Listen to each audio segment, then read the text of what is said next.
कुछ बातें अक्सर कहते थे पिता।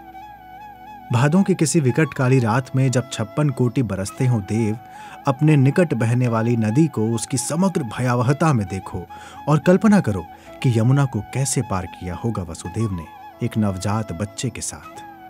तुम्हें लेकर जीवन की वैतरणी को कुछ इसी तरह पार किया है मैंने। अघाए हुए और रिरियाते आदमी की हंसी में फर्क करना सीखो। अभागा आदमी का बच्चा जन्मते ही रोना शुरू कर देता है। जिंदगानी की कहानी उसी समय शुरू हो जाती है। फटी धोती, टूटी झोपड़ी, डसी देह और कुचली आत्मा ने गरीब को एक अदद अधम शरीर बना दिया। पंचतत्व तो आज भी अमीरों की चाकरी में लगे हैं। इसलिए जनता को शास्त्र नहीं, कविता से शिक्षित करो।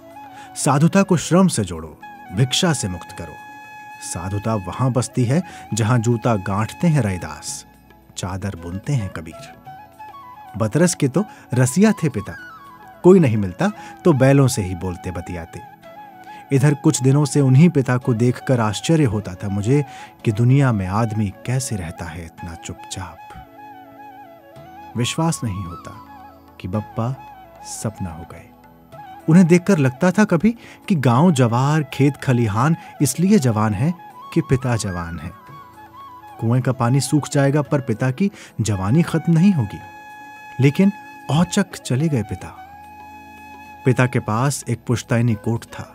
जब जंगल और मैदान जाड़े से कांपने लगते, पिता उसे पहनकर आगी तापते थे।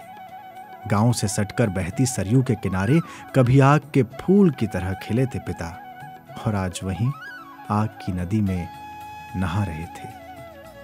सबसे पहले पिता के दोनों पांव जलते हुए झूल गए, जैसे उतान लेटे हुए पिता ने टांगे बटोर ली हों और कह रहे हों, अब नहीं चल पाऊंगा तुम्हारे साथ। लपटों के बीच लाल अंगार हुए पिता और अस्त होते सूर्य का रंग एक जैसा दिख रहा था।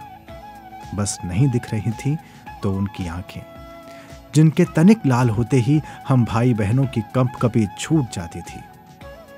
50 पार करते ही पिता की वही आंखें हर भावुक प्रसंग पर डबडबा जाती थी।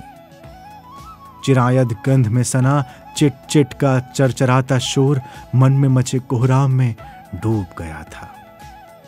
पिता ने जीवन भर चलाया मन भर का हथौड़ा, लोहे को देते रहे तरह तरह की शक्ल, पर अब बीड़ी के जले ठूठे ही उनकी याद दिलाएंगे कि धौंकनी सी थी उनकी छाती। थाली में रखा चुटकी भर नमक और एक हरी मिर्च थी उनकी आंखें। भुलाए नहीं भूलेंगे उनके जीवन के दुख, जलते रहेंगे मेरे भीतर दिए की टेम की तरह। भर भर आएगा मेरा मन जैसे नाभि में अनायास भरती है कपास। जब भी सूखेंगे मेरे होंठ, पिता के पपड़ाए खेत याद आएंगे।